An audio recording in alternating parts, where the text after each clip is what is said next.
রাজধানীর কমলাপুর স্টেশনে আছেন আমাদের সহকর্মী আলী আকাশ আকাশ। সেখান থেকে তিনি সরাসরি যুক্ত হচ্ছেন আমাদের সাথে। আকাশ, ঢাকায় ফিরতে কোনো ভোগান্তি পোহাতে হয়েছে কিনা সে সম্পর্কে আমাদেরকে জানাবেন।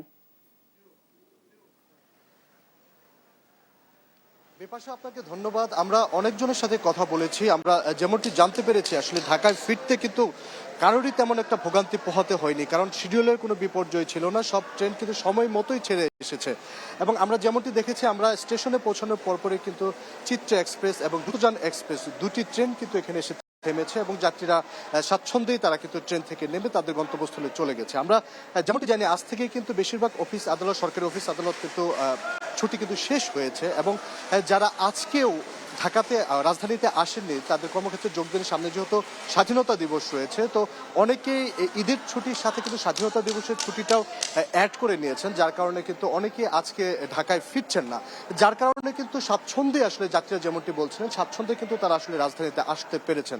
সবচেয়ে বড় যে কথা, যে ভিড় হয় আসলে ঈদের সময়টাতে, সেরকম কোনো ভিড়ও কিন্তু আজকে আসলে ট্রেন যাত্রায় ছিল না যাত্রীদের সাথে কথা বলে আমরা যেমনটি জানতে পেরেছি। তবে যাত্রীরা আসলে যেমনটি বলছেন, হয়তো কাল পরশু হয়তো আরো ভিড়টা বাড়তে পারে, যেহেতু ঈদে যারা ঈদ উল ফিতর উদযাপন করতে, পরিবারের সাথে ঈদ উল ফিতর উদযাপন করতে যারা আসলে রাজধানী ছেড়েছিল, তারা সবাই কিন্তু এখনো পর্যন্ত ঢাকায় আসেনি, যেহেতু সামনে আরো একটি ছুটি রয়েছে। তো সেই ছুটি এবং ঈদের ছুটি, দুটো ছুটি একসাথে কাটিয়ে কিন্তু তারা আসলে রাজধানীতে ফিরবেন এবং তারা তাদের কর্মস্থলে যোগ দেবেন, যার কারণে অনেকটাই স্বস্তিতে কিন্তু তারা এবারের ঈদযাত্রা, ফিরতি যাত্রা তারা আসলে সম্পন্ন করতে পেরেছেন বলে আমাদেরকে জানিয়েছেন।